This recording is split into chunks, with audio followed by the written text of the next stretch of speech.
اعوذ باللہ من الشیطان الرجیم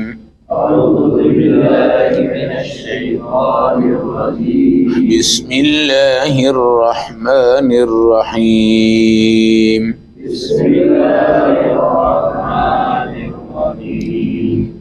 تلاوت کردہ آیات مبارکہ کا ترجمہ۔ قال، اللہ نے فرمایا، کلا، ہرگز ایسا نہیں ہوگا، فاذهبا بآیاتنا، تم ہمارے حکم لے کر دونوں جاؤ، انا معکم، بے شک ہم تمہارے ساتھ ہیں، مستمعون، اور سنتے ہیں ہر بات۔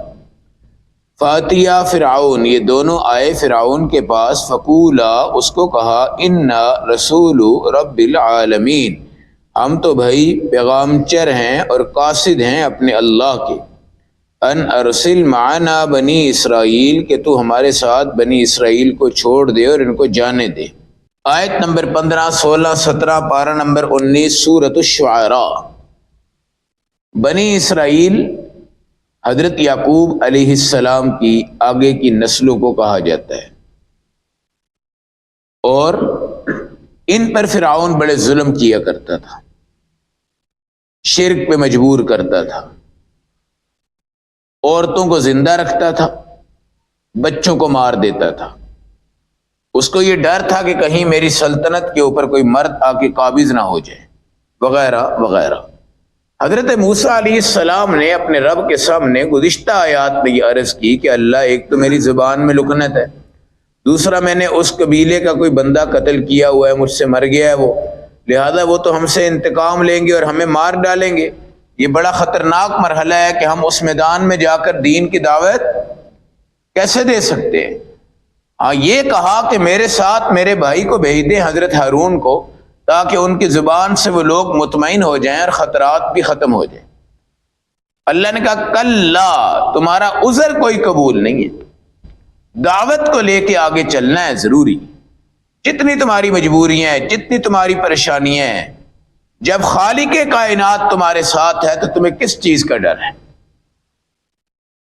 اگر آپ اس طرف چل کر دیکھیں کہ نبی پاک صلی اللہ علیہ وسلم نے ہجرت کے دوران جب اپنے گھر سے باہر نکلے ہیں تو سارے آپ کو مارنے کے لیے بالکل تیار تھے۔ آپ نے مٹی اٹھائی اور وَجَعَلْنَا مِن بَيْنِ أَيْدِيهِمْ سَدًّا وَمِنْ خَلْفِهِمْ سَدًّا فَغَشَيْنَاهُمْ فَهُمْ لَا يُبْصِرُونَ، ایسے پھینکی وہ ساروں کی نگاہیں ختم ہو گئی، حضور ان کے سامنے سے ایسے گزر گئے، ان کو پتہ ہی نہیں چلا، پتہ ہی نہیں چلا۔ حالانکہ نبی پاک کے جسم سے خوشبو مبارک بھی آتی تھی، مگر جس کو نزلہ لگا ہو نا تیز ترین، اس کو خوشبو نہیں آتی۔ اللہ نے ان کے بھی ناک کا حسی مقام اور محسوسات ختم کر دیے تھے، نہ وہ خوشبو سونگھ سکے نہ وہ ہمارے نبی کو دیکھ سکے۔ بھائی، جب آپ رب کا پیغام لے کے جا رہے ہیں تو آپ کا دفاع رب کرے گا، آپ کو کس چیز کا فکر ہے؟ پھر پیغمبر کے لیے کسی قسم کا خوف نہیں محسوس کرنا چاہیے۔ نوح علیہ السلام نے، حضرت لوط نے بہت سی جگہ پہ اس بات کا افسوس ظاہر کیا، یار یہ ساری قوم کافر ہے، کاش ہمارا بھی کوئی خاندان ہوتا، ہمارا بھی کوئی مسلمان ہوتا، ہمارا بھی کوئی قبیلہ ہوتا، ہماری ہیلپ کرتا، مدد کرتا۔ اللہ کو یہ بات پسند نہیں آئی کہ تم نبی ہو، تمہیں تو اللہ پہ توکل پورا کرنا چاہیے، تم رسول ہو، تمہیں تو اللہ پہ توکل پورا کرنا چاہیے۔ آپ کہتے نہیں مجھے کہیں وہ قتل نہ کر دیں، آپ کہتے نہیں میری زبان میں لکنت ہے، آپ کہتے نہیں میری بات کا اثر نہیں ہوگا۔ ایسا کچھ نہیں ہے، کلا، بالکل ایسا نہیں ہے۔ فَاذْهَبَا بِآیَاتِنَا، ہماری تمام آیات کو لے کر جاؤ اور ان کے دربار میں جا کر بیان کرو۔ جابر بادشاہ کے سامنے کلمہ حق کہنا یہی تو دین ہے۔ جابر بادشاہ کے سامنے کلمہ حق کہہ دینا یہی تو دین ہے۔ رستم کے دربار میں صحابہ نے کیا کہا تھا؟ ہم بھائی اللہ کے بندے ہیں، کس کے؟ حالانکہ رستم کے گٹے اور گوڈو میں بیٹھے ہوئے تھے، لوگ اس کو سجدے کرتے تھے۔ جب صحابہ وہاں پہنچے سادے لباس پہ، بھائی تم کون ہو؟ انہوں نے کہا ہم اللہ کے بندے ہیں بھائی، ہم اس لیے آئے ہیں تاکہ بندوں کو بندوں کی عبادت سے نکالیں. یہ سارا طبقہ تو تیری عبادت کر رہا ہے، ہم اس کو ختم کرنے آئے ہیں. ہم تو اللہ کے ساتھ جوڑنے آئے ہیں. تو کلمہ حق کہنا جابر کے سامنے، ظالم کے سامنے، باطل کے سامنے، فرعون کے سامنے، نمرود کے سامنے کہا گیا. نمرود کو تو کیسا ذلیل کیا گیا، حضرت ابراہیم علیہ السلام نے کیسے دلائل پیش کیے. جی ایک ہمارا چھوٹا سا طالب علم بادشاہ وقت کو ذلیل کر کے آ جائے تو اس کا پکا منصوبہ ہوتا ہے کہ اس کو ختم کر دو. یار کیا کر دو؟ ختم کر دو.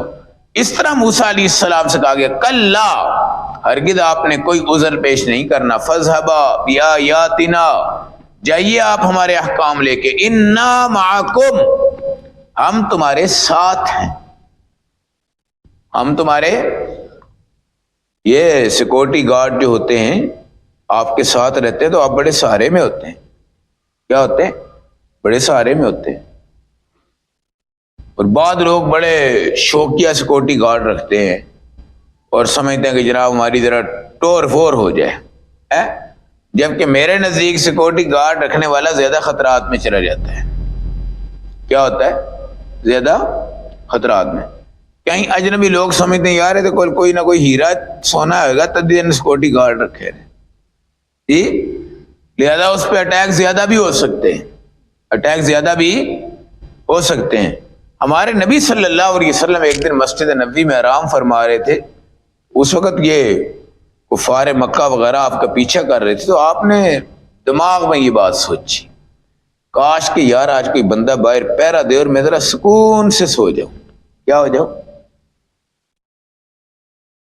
دل میں دیکھیں طبیعت کے تقاضا تو آتا ہی آتا ہے. باہر ایک صحابی تھے تو ان کے اسلحے کی آواز آ رہی تھی. ہمارے نبی نے پوچھا کون ہے؟ سعد ہوں، میں آج رات آپ کی چوکیداری کروں گا. تو ہمارے نبی آرام سے سو گئے. کیا ہو گئے؟ مگر اللہ کو یہ بات پسند نہیں آئی کہ آپ نے اس کی چوکیداری پہ بھروسہ کیوں کیا. قرآن آیا واللہ یعصمک من الناس، آپ ان کو ہٹا دیں خدا آپ کی حفاظت کرے گا ڈائریکٹ. اس کے بعد آپ نے سیکورٹی گارڈ، چوکیدار، چوکی پیرا نہیں رکھا. جی چوکی پیرا نہیں رکھا. ہمارے ہاں بھی جب تھریڈ ملتے ہیں، تھریڈ فرعون کی طرف سے بھی تو تھریڈ ہی آ رہے تھے نا، تو وہ کیا ہوتا ہے جناب، ہم تھانے میں چلے جاتے ہیں جناب تھریڈ آیا ہے، وہ ہم سے زیادہ ڈرپوک ہے، وہ تو ہم سے زیادہ ڈرپوک. چلیں اوپر آ جاتی ہے جناب آرمی کے پاس چلے جاتے ہیں، ایجنسیوں کے پاس چلے جاتے ہیں، کہیں نہ کہیں سے ہمیں وہ سیکورٹی وغیرہ ملتی ہے تو ہم کیا ہوتے ہیں، پرسکون ہو جاتے ہیں. لیکن خدا کی قسم ان لوگوں کی کوئی زندگی نہیں ہے. ان لوگوں کی ایسے ایسے بادشاہ ہیں، حکمران ہیں، ایک منٹ بھی سیکورٹی گارڈ کے بغیر وہ زمین پہ چل نہیں سکتے. ایک منٹ واش روم کے اندر بھی جاتے ہیں تو وہاں پہ بھی سیکورٹی گارڈ. کسی نئی جگہ پہ جاتے ہیں تو وہ بم چیک کرنے والی جو مشینیں ہوتی ہیں وہ لگا کے وہاں پہ چیک کیا جاتا ہے، پھر ان کو آگے جناب سیکورٹی دی جاتی ہے. ان کو سکون کوئی نہیں ہے، ہر وقت یہ موت کے منہ میں ہوتے ہیں. ادھر اسلحہ، ادھر اسلحہ، ادھر سیکورٹی گارڈ، ادھر سیکورٹی گارڈ، ادھر سیکورٹی گارڈ ہے. میں کہتا ہوں یار میں عبدالرزاق صاحب 2 منٹ ذرا وان مارکیٹ تو ہو کے آیا. یہ خوشی ان کو نہیں ہے، یہ سہولت ان کو. میں کہتا ہوں یار آپ یہاں بیٹھے، میں ذرا واش روم سے باہر سے ہو کے آ رہا ہوں. یہ آزادی بھی ان کو نہیں ہے، یہ آزادی بھی ان کو. دروازہ اگر کوئی کھٹکاتا ہے میں کہتا ہوں جناب آپ بیٹھے میں دروازہ کھول کے آتا ہوں، یہ آزادی بھی ہمیں ان کو نہیں ہے. تو یہ کون سی زندگی ہے؟ ادھر وہ جناب اس کی جنجار میں پھنسے ہوئے ہیں اور آخرت میں جو اللہ نے حساب لینا ہے وہ اس کی بات کہ اللہ نے جب یہ کہا انا معکم، ہم آپ کے ساتھ ہیں، تو یہ تو بھائی سچی سیکورٹی ہو گئی نا. اس میں تو کوئی 2 نمبری نہیں ہے. ہم نے کوئی اللہ کو تنخواہ تو نہیں دینی، یا کوئی اسلحہ خرید کے یا کوئی گن خرید کے تو نہیں دینی نا. اللہ کہتے ہیں انا معکم مستمعون، ہم تمہارے ساتھ ہیں، ہم سب کچھ سن رہے ہیں. جو تم کہو گے وہ بھی سنیں گے، جو فرعون جواب دے گا وہ بھی سنیں گے، کوئی دھمکی لگائے گا وہ بھی سنیں گے، تھریٹ کرے گا وہ بھی سنیں گے، جو کرے گا وہ سنیں گے. انا معکم، ہم تمہارے ساتھ ہیں. اب جرت آ گئی. کیا آ گئی؟ جرت آ گئی، بہادری آ گئی. یاد رکھیں جب اللہ کا تعلق جڑتا ہے نا تو بڑی جرت آتی ہے، بڑی جرت آتی ہے. سیدنا ابو بکر صدیق بڑے نرم دل ہیں، لیکن جب غار ثور میں ہمارے نبی کو لے کے جانے کا مسئلہ تھا، یہی رات کا پہر، رات کا سلسلہ تھا، اور غار اور کوئی ہے ہی نہیں وہاں پہ، اور اس غار میں کبھی گیا ہی کوئی نہیں کبھی گیا ہی کوئی نہیں. آپ نے حضور پاک کو سائڈ پہ کھڑا کیا، آپ خود گئے اور اپنے جناب جتنے کپڑے کپڑے تھے غار کو صاف کیا، سوراخوں کو بند کیا جی، اور اپنی پگڑی کا جو کپڑا تھا وہ بھی پھاڑ کے سوراخوں میں دیا. مگر یہ جرت بہادری آئی کہاں سے؟ اس لیے کہ آپ نبی کی حفاظت کر رہے تھے اور نبی کی خدا حفاظت کر رہے تھے. اس میں جرت آ گئی. کیا آ گئی؟ جرت آ گئی. ہم اسلحے کی بنیاد پہ حفاظت جو حاصل کرتے ہیں نا وہ ایک عارضی چیز ہے، جو رب حفاظت آپ کی کرتا ہے وہ دائمی چیز ہے. اللہ کی حفاظت جب آتی ہے تو ہر نبی بھی بہادر ہوتا ہے. ایک دن مدینہ کے اندر کوئی ٹھا ٹھا کی آواز آئی تو لوگوں نے سمجھا کہ یار یہ کوئی واقعہ ہوا ہے، حادثہ ہوا ہے. صحابہ اپنے اپنے بستروں سے اٹھے، آہستہ آہستہ جوتے شوتے پہن کے دروازہ کھولنے لگے. دیکھا کہ سامنے رسول پاک گھوڑے پہ سوار ہو کے واپس آ رہے ہیں. کہتے ہیں اے بس ٹھیک ہے بیٹھ جاؤ، لم تراؤ کوئی مسئلہ. انہوں نے کہا یا رسول اللہ آپ کہاں گئے تھے؟ آپ نے فرمایا میں ابو طلحہ کا گھوڑا لے کر اکیلا گیا تھا اور میں نے سارا جھاڑیاں جھوڑیاں چیک کر کے تسلی کر کے واپس آ گیا ہوں. اب تم نے گھبرانا نہیں، تم جا کے سو جاؤ. اکیلے، آپ اکیلے گئے، اکیلی بہادری. یہ بہادری کہاں سے آتی ہے؟ جب اللہ کی معیت آپ کے ساتھ ہوتی ہے. اللہ کی یہ جو مجاہدین اسلام ہے ان کو پتہ ہے کہ جناب ایٹم بم بھی سامنے ہے، دوسرا بھی سامنے ہے، تیسرا بھی سامنے ہے، چوتھا بھی سامنے ہے، مگر ان کو اللہ بہادری دیتے ہیں اور یہ آگے بڑھ رہے ہوتے ہیں اور ان کے آنکھوں میں نا پردے ہٹا کے جنت نظر آ رہی ہوتی ہے اور یہ اس جنت کی طرف بڑھ رہے ہوتے ہیں. ہم دیکھتے ہوئے گولیاں چل رہی ہیں، تیر چل رہا ہے، یہ چل رہا ہے، وہ چل رہا ہے، فلاں چل رہا ہے، یہ آگے بڑھ رہا ہے. یہ جنت کی طرف بڑھ رہا ہوتا ہے. کس کی طرف بڑھ رہا ہوتا ہے؟ قال کلا جاؤ انا معکم مستمعون، ہم تمہارے ساتھ ہیں، ہر چیز کو سن رہے ہیں. فاتیا فرعون کے پاس جاؤ. فقولا، دونوں نے جا کر کہنا ہے، کسی نے بزدل نہیں بننا، کسی نے ڈرنا نہیں ہے. موسیٰ اگر آپ کی زبان میں لکنت ہے، کہنا آپ نے بھی ہے، کہنا.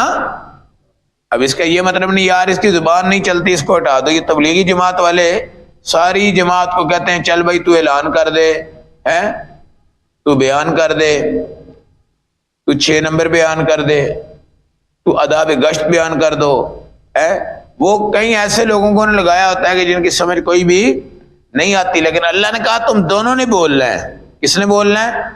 ہارون بھی بولیں گے، تم بھی بولو گے. تمہاری زبان میں بے شک لکنت ہے لیکن بولنا آپ نے بھی ہے، بولنا انہوں نے بھی ہے. فقولا، دونوں جا کر اس کو کہنا کہ انا رسول رب العالمین، ہم خدا کے قاصد بن کر آپ کے پاس آئے. ان ارسل معنا بنی اسرائیل، کے بنو اسرائیل کو ہمارے ساتھ بھیج دو. کیا کر دو؟ وجہ کیا تھی؟